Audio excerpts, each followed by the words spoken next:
Welcome to the Show Me the Way podcast. I am your host, Andrea Miller, alongside a dear, dear friend, Tammy Thompson, and we are so excited to bring this podcast to you. Show Me the Way podcast is a podcast dedicated to exploring the journeys of those who have faced adversity and found themselves on unexpected paths. We will have meaningful, thoughtful conversations about challenges we have faced and how we discovered and forged new direction. Prepare to be inspired and to uncover your own strength as you listen to relatable and motivating stories. Life has a way of twisting and turning, and we often need a fresh perspective to understand how to navigate. Let's show each other the way.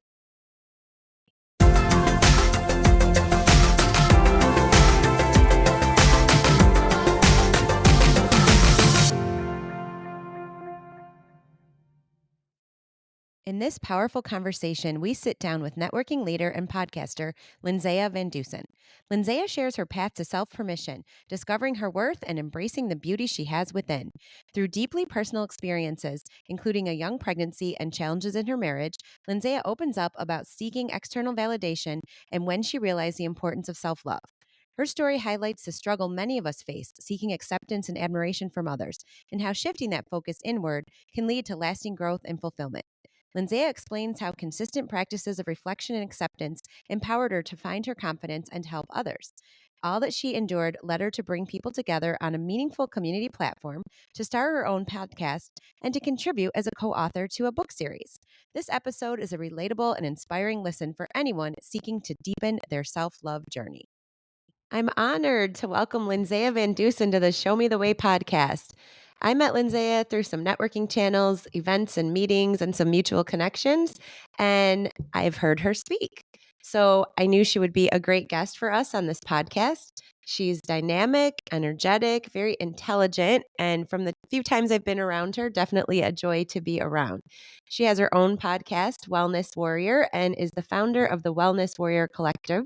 And I'm so excited to hear all about it and learn more about Lindsaya along with all of you.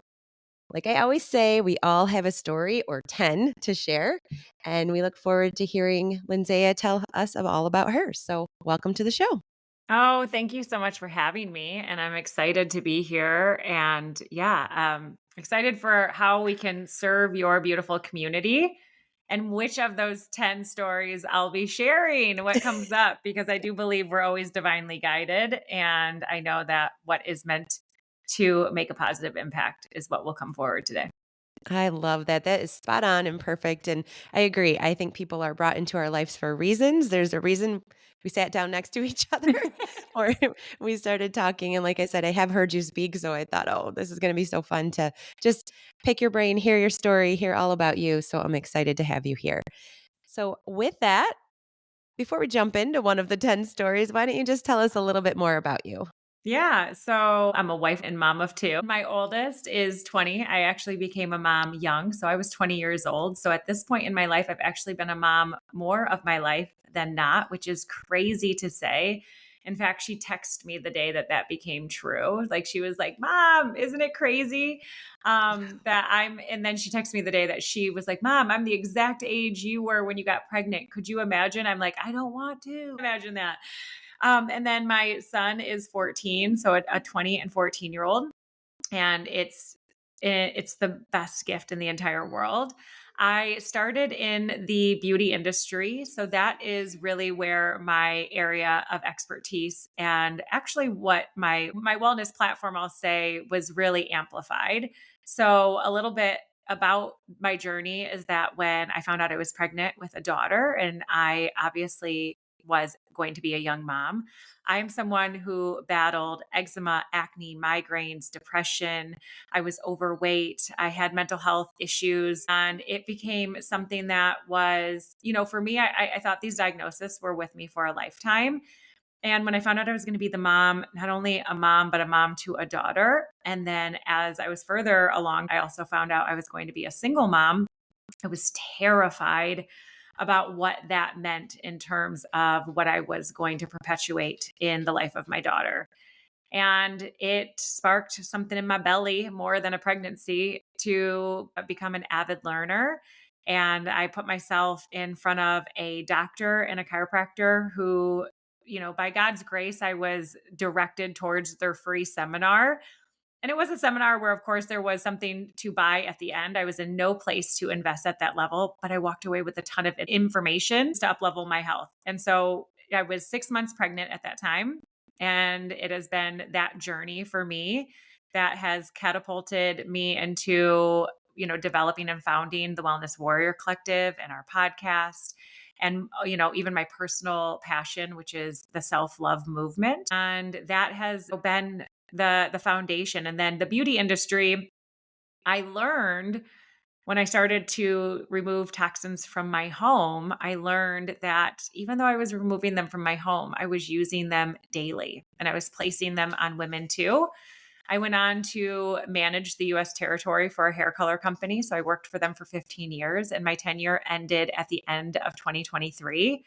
And I still have a fractional role as their marketing director. And because of that, I got access to being in the chemical lab and on the farms and asking really pivotal questions around color and hair care chemistry. And that amplified what I believe is important for us to know, especially when we talk about the world of beauty. And then that was further enhanced because I chose to have cosmetic surgery after having my children. And I got breast implants and I became really sick and had breast implant illness. And I got a explant in January 2023. So next month will be 2 years. I also have some really unfavorable aesthetic results. I ended in a deformed breast on my left side and a cancer diagnosis. And I am on a mission. I would say my hair is on fire, only I don't want that to actually be true. I am on a mission to really wake the world up to what it is we're putting on and in our bodies and what we're choosing to do because we think that it will help us defy the odds of gravity and make us beautiful. And I want to really rewrite that story. Thank you for sharing all that. Very, very good overview and further understanding of why you do what you do. And even just the short time I've been following you on social media, it's very apparent that you are trying to make an impact on the world. And I know you're doing that already, step by step. So that's awesome that your hair is on fire. Plenty of stories, plenty of directions we could go in based on everything that you have going on. And you live in Michigan, right? I do. Born and raised, baby. Born and raised. And does your daughter live in Michigan? So that's a bit of my tug at my heart story. She recently moved. She's back for the holidays. So I actually picked her up yesterday. Very excited that she's home. She is in Florida. So she's near Tammy. So see, I have a lot of loved ones in Florida. My parents are there, my sister's there, and my Tammy is there. So I get that. But thank goodness for FaceTime and recording sessions like this where we can see each other. Yeah. Well, when they're 20, it's called Snapchat. I was forced to download Snapchat so that I can streak with my baby. I had all these words I'm learning. So as long as I don't break the streak, apparently she still loves me. So you send photos. Photos and videos, and you must do it. I'm learning all these things. In fact, I got another lecture yesterday so that I can be a better streaker with her because texting doesn't work. I learned. So it has to be a photo or a video. We must send it every 24 hours if we're going to maintain our streak. My 15-year-old gets very upset when people are threatening to ruin the streak. This is part of what they're doing to your generation to make you crazy. However, when it's for a mom and daughter connection, I'm all for it. Yes. Because your hair's on fire and you're streaking. I love it. Oh boy. Yes. Well, thank you for sharing all of that.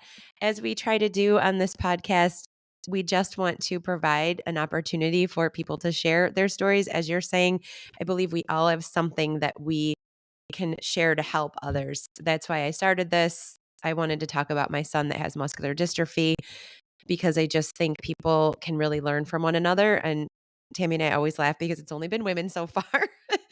Women, empowering women, women learning from women. Eventually we'll have men, but that's where we're at this moment. And I think it surprises you, even people you've known forever. when they join us on this podcast, they share something that Tammy and I might have never heard before. So it's just been really interesting, really fun, and also very inspirational. I know we're going to learn from you. Without further ado, if you want to choose an opportunity or a story, a time in your life where you thought you were going on one path and you needed to pivot, you needed to make a change, and what that looked like. Well, I am very inspired. I want to first say that you chose the podcast to honor your family and your son's journey. And as a mother, I know it's far from what we foresee. And yet we know that however we come into motherhood, whatever is our experience is exactly what is meant for us. And he's lucky to have you and you're lucky to have him. So thank you for your journey. Thanks for the Thank work that you. you're Thank you for doing. saying that. Yeah.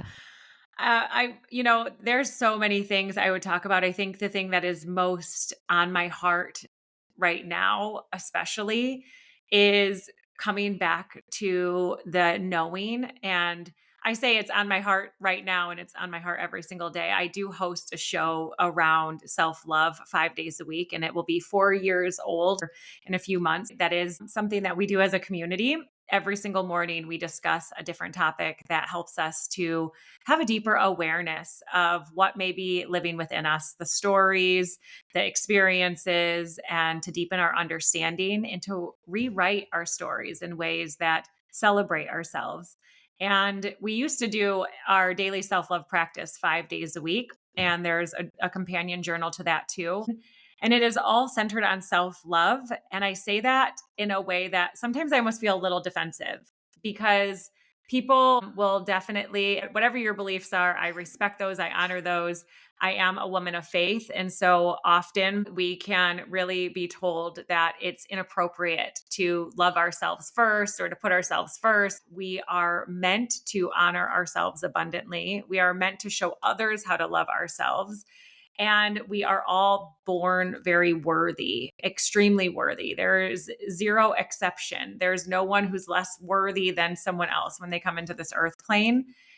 And loving ourselves and accepting ourselves is something that I've also walked through a really tumultuous journey with. I have had many experiences that have led me to feeling less than. And, a pivotal part of the journey was when I chose to get an explant. So, a big part of going from being a teenager who experienced body dysmorphia and had low self esteem to having children. And for some of my girlfriends, they bounce right back and their bodies look as great or better than before they had babies. And kudos to them.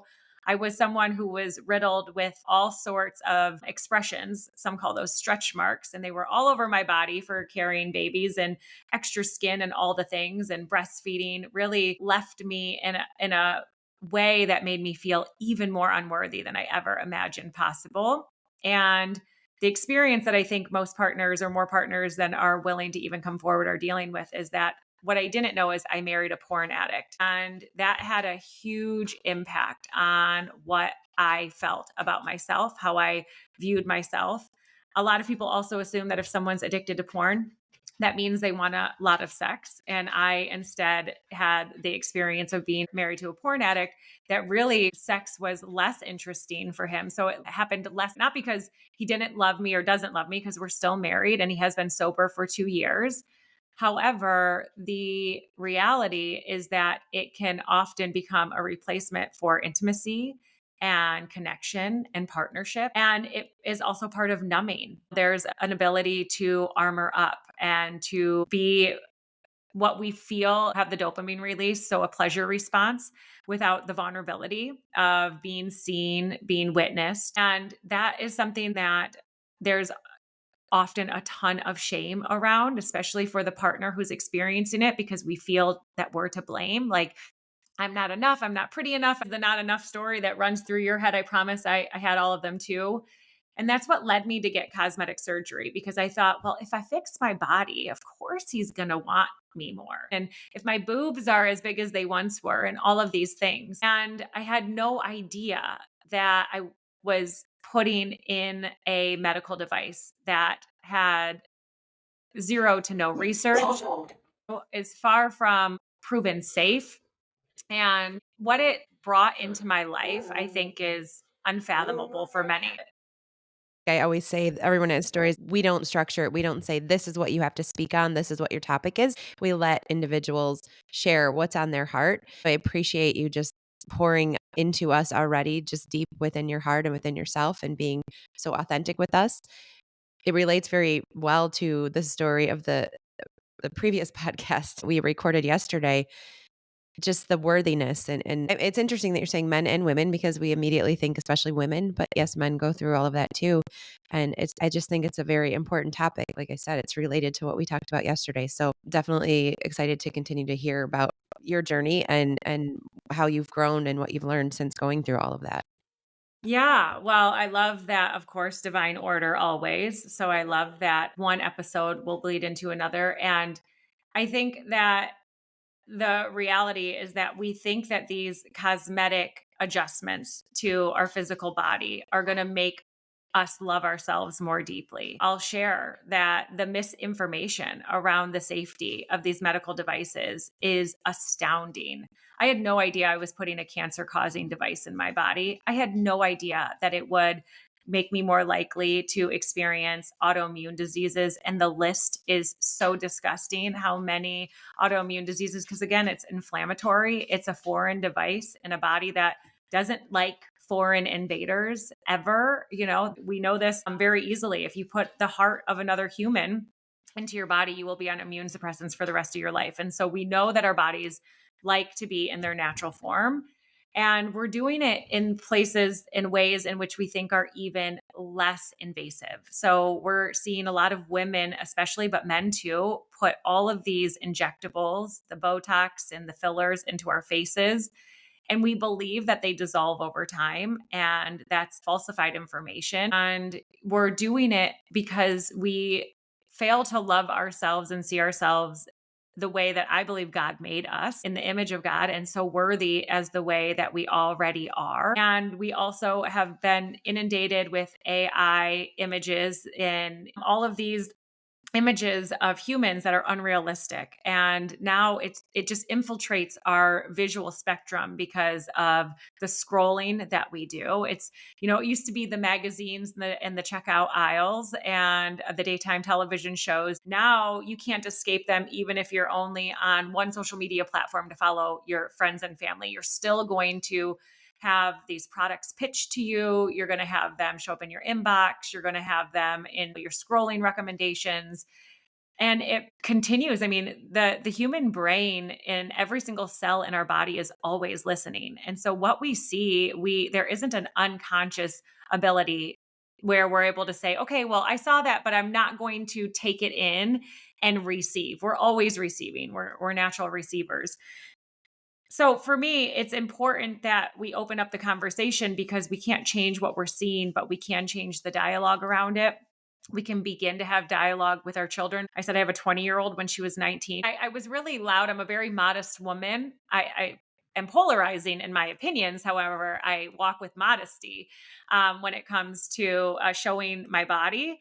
And the only reason I was brave enough to show my after effects from my surgery was because I heard a group of her and her girlfriends in her bedroom, and two of them were talking about lip injections. And I had this like sense in my body, oh my gosh, if I don't tell them, who's going to tell them? I'm like the mom of them all. I claim all of her friends as my extended children.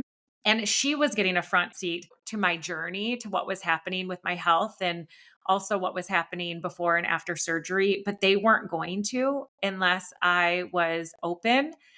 And the unfortunate part, especially I'll use the explant journey specifically, the women who show their breasts after explant are because they're happy. The ones that are, look, they turned out great. I like them more than before. And that's amazing. I hope that happens for every woman that explants.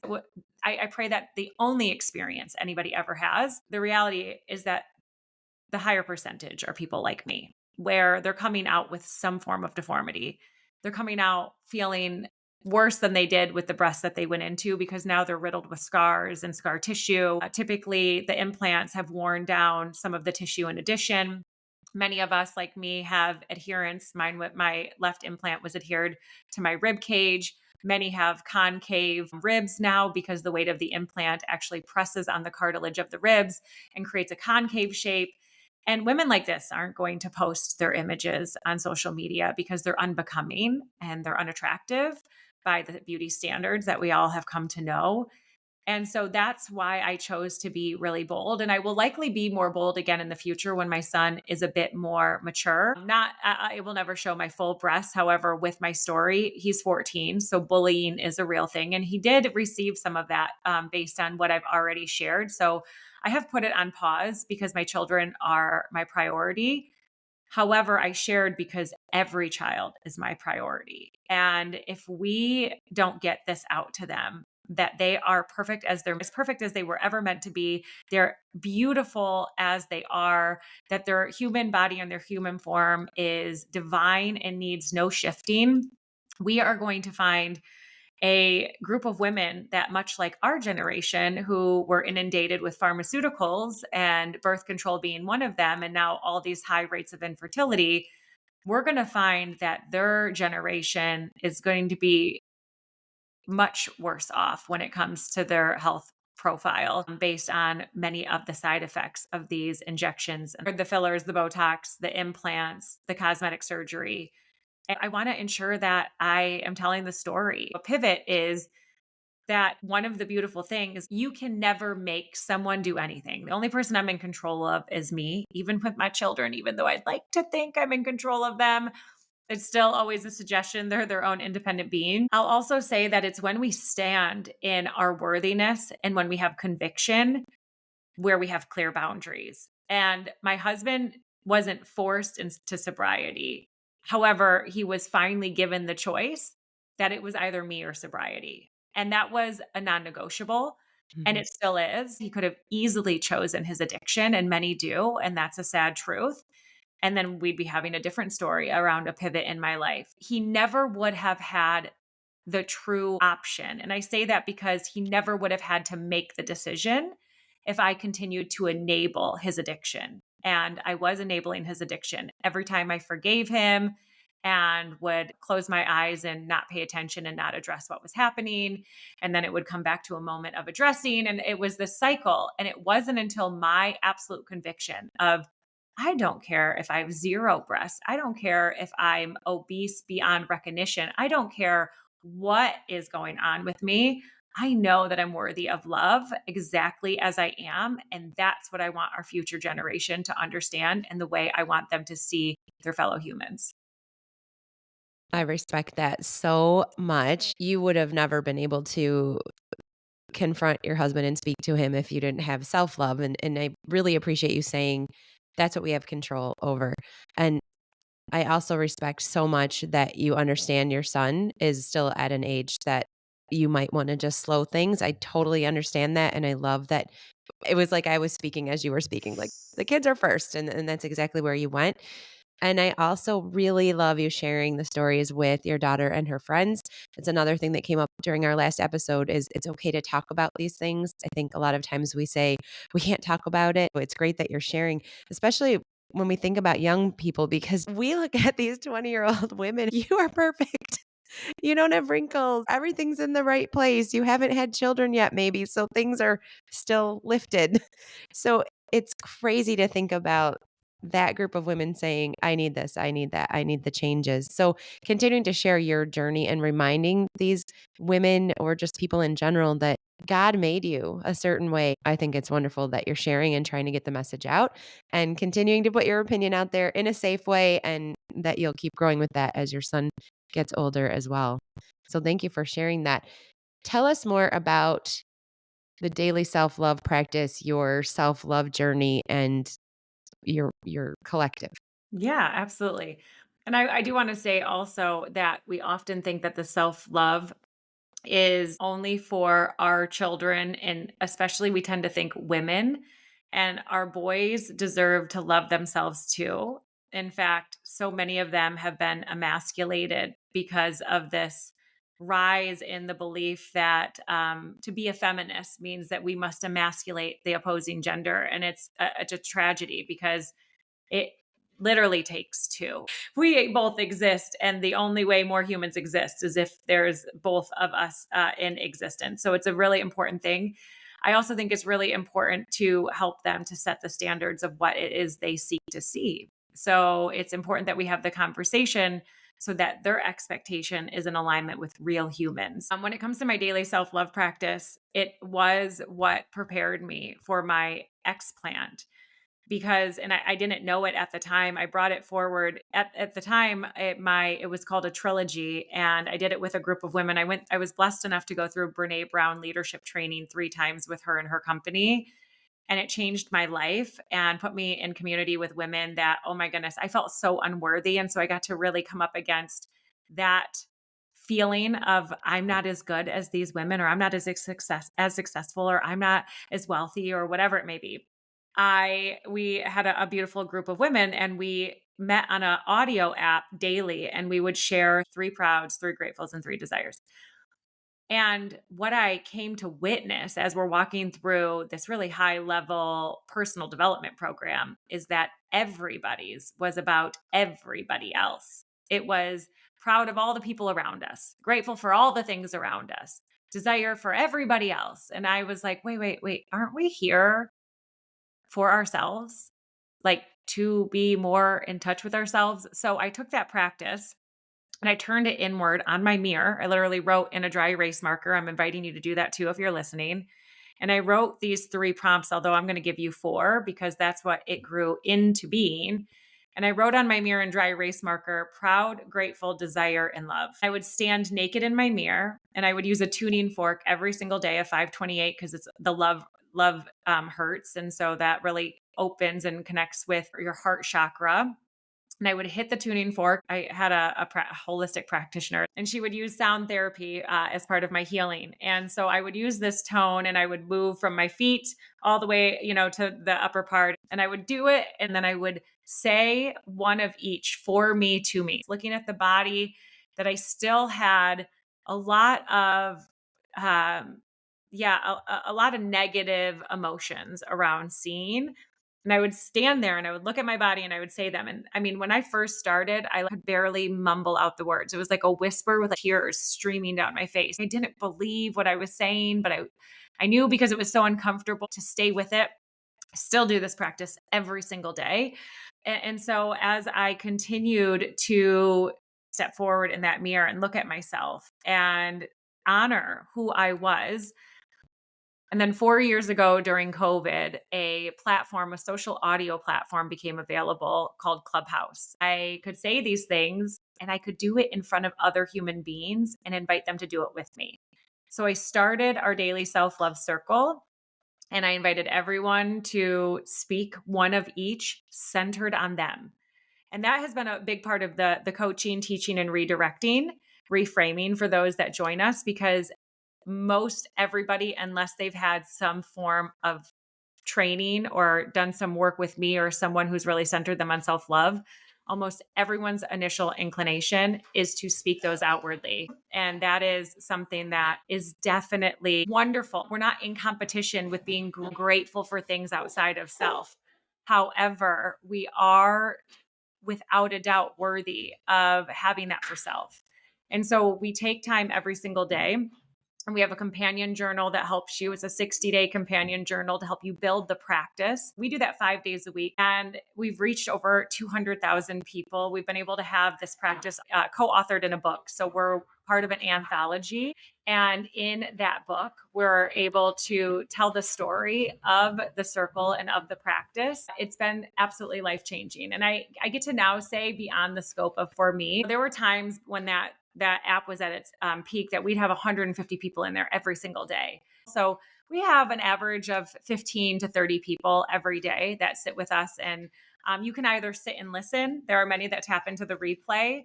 And you can also choose to have access to a mic and come on stage and share your responses to the prompts.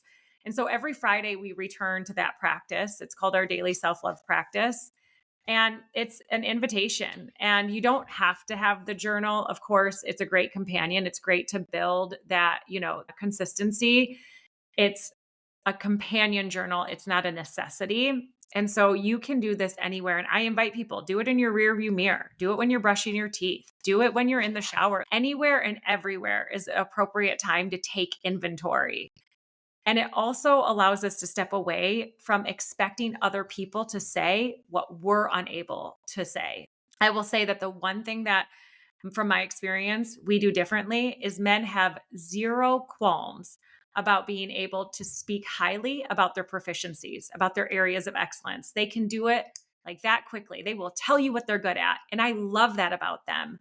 And women have feminine and masculine energy too. And I ask us to tap into a bit of that. And so when we can learn to speak about ourselves highly, to stop deflecting the compliments, to stop making ourselves smaller because we feel like we're taking up too much space. If you're in a negotiation, if you work in a heavily male dominated field, if you are in a place where you are providing a pitch, you are going to do such a better job when you stand in the full light of who you are and you own and you have proficiency. You don't stumble on the words when you're like, oh my gosh, I'm amazing. It doesn't come out as a whisper, it will come out confidently. And so it's the opposite of boastful. It isn't egotistical. This is from a deep place of honoring. When we give ourselves permission to honor ourselves, we pave the way for others to follow and do the same thing. I'm blown away. That was amazing. And again, just so relatable. And you're making me want to do this every day and also share it with my boys. You're very right on what you said about boys. And I have two, and I want them to feel confident and empowered. And my younger one that's in a wheelchair, overall, he seems in a good space, but he is down about a lot of things, just like we all are. And I would love to hear him talk about his strengths himself. And he's bad at that. Even when I say, wow, you got an A on that quiz, that's awesome. He deflects. He doesn't even like that kind of compliment. So we all do it, boys, girls, men, women, all ages. And it's just something we all need to work on and hear more often. So I'm so grateful that you're sharing all that. And it's so easy for us all to tell other people that. It's Yeah. not easy for us to say that to ourselves. I love opening all of these podcasts because I get to tell the guests what I admire about them, what I see about them, why I wanted them on the show. It's easy for me to do that. It's not easy for me to give myself the love back and to feel worthy back. So everyone needs to hear what you just said. So keep shouting it from the rooftops. Thanks. Well, and I invite you guys to do it with friends. There's one of our leaders, her name's Sarah D'Agostino. She's a beautiful human. And she gets so jazzed up, so much so that people will text her and say, what is that thing you do? And she'll prompt them right into it. And so it's a great way, especially when people are really down on themselves, you can use these prompts and invite them towards the same forms of conversation. I hear you. And that is really hard. Let's take a moment and think about what is one thing that makes you proud of who you are. And so, yeah, when you're around a dinner table, these are great conversation starters. They're great ways to stretch and I believe create more intimate conversation. And I will also say, although our morning circles have tend to have more women, we have a lot of men that show up regularly and express these things and take great pleasure in walking the pathway of personal honoring. And there's deep healing that comes from that. I do really hope that those, if you've felt inspired by this, that you invite someone and you stand there, because what I didn't know was going to happen, the difference between in my mirror alone and when I had companions, I had no idea how much more it would amplify my own personal practice, the confidence it would grow in me being able to say it publicly rather than in the privacy of my own room. And when we're in our community circle in the morning, the way that other people speak about themselves give me permission to see things about me I never would have conceived. I never would have thought to be proud of myself for X, Y, or Z, but so and so said it. And I'm like, wait, that fits for me. And so it's expansive. And now you what you start to consider for each one of these things really does grow and the list becomes long. And so there's a sense of ease that starts to happen when it comes to the recognition. So, yeah, thank you for saying that. And I hope that you sit with your sons and that you invite them Mhm. into it and that you lead by example by also expressing it. And I'll say, from a mother's perspective, we can tell them, and it is a great thing.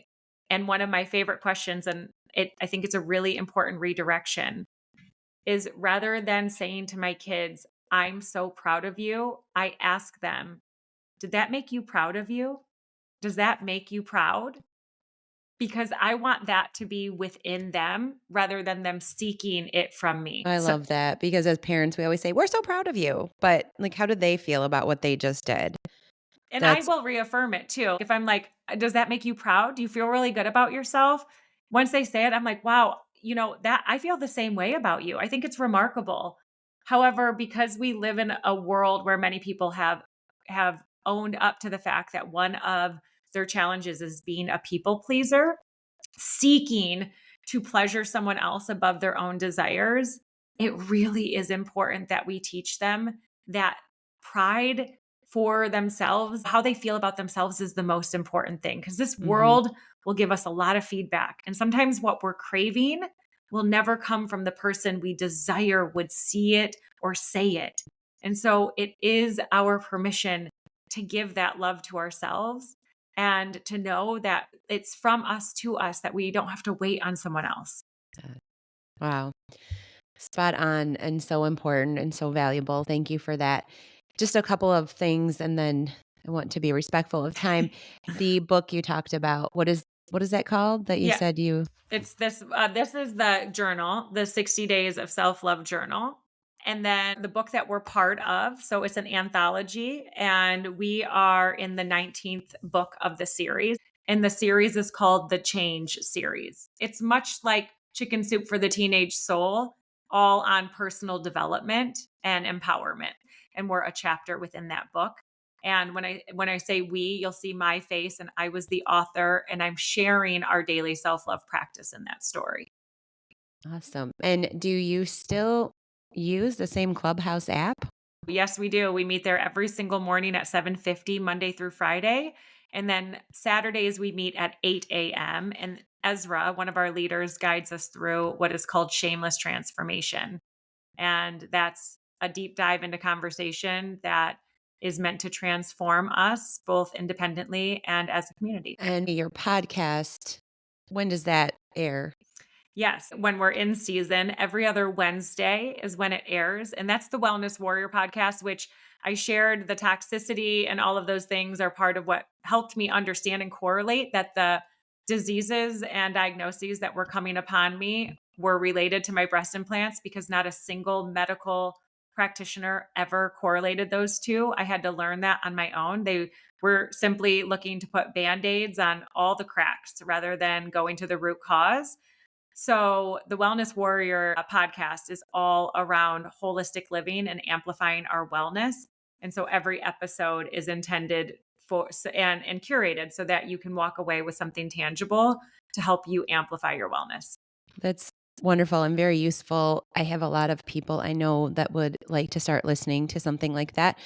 We had a guest on who is a leader within an affiliate organization that I'm now part of, Alaveda, which is skincare. It's more than that, but we're focused a lot on skincare. And her desire to learn more about removing toxins and chemicals had a lot to do with an implant surgery she had. So I'm sure that she'll relate, and others that followed what she was talking about would like to hear from you and on your podcast too. So we'll definitely share all of this information with our listeners. And just two more things before we jump off.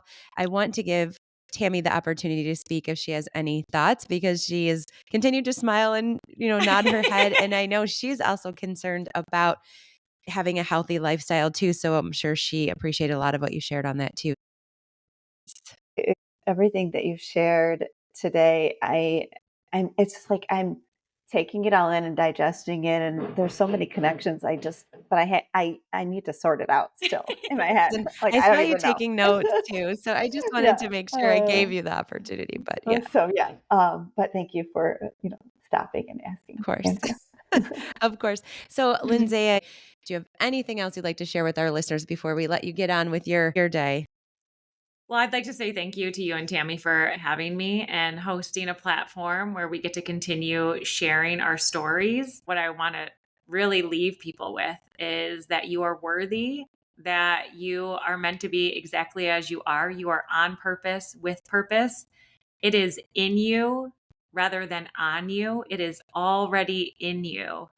And because I love to leave people with something that's tangible And I did with the practice writing on the mirror, using tuning forks. Those are practical items that they could incorporate into their daily ritual or do it at whatever interval works for them. The thing that is so important is that we can close our eyes and breathe deeply. Every cell in our body is always listening. And so we can take the opportunity to breathe deeply through our nose specifically. This will help with aligning, turns our parasympathetic nervous system on. And so it allows us to get out of fight or flight. And when we are going to get into this high frequency of love, it's important that we are rooted, that we're grounded, and that we are in a space that we're able to receive.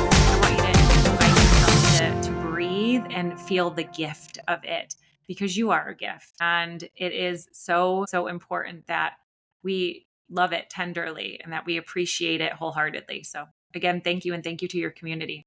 Thank you. And you are a gift. You are a gift to our listeners and to this podcast. And I'm so glad that we had you on the show. So thank you so much. And can't wait for others to hear everything that you share. Thank you. Thank you for joining us for the Show Me the Way podcast. We truly appreciate you tuning in to today's episode about overcoming adversity and finding your path. We hope it brought you new insights, empowered you with perspective, and inspired you to find joy in your journey. If you enjoyed this episode, don't forget to subscribe and share it with someone who could use a little motivation. Until next time, keep seeking the light and showing the way.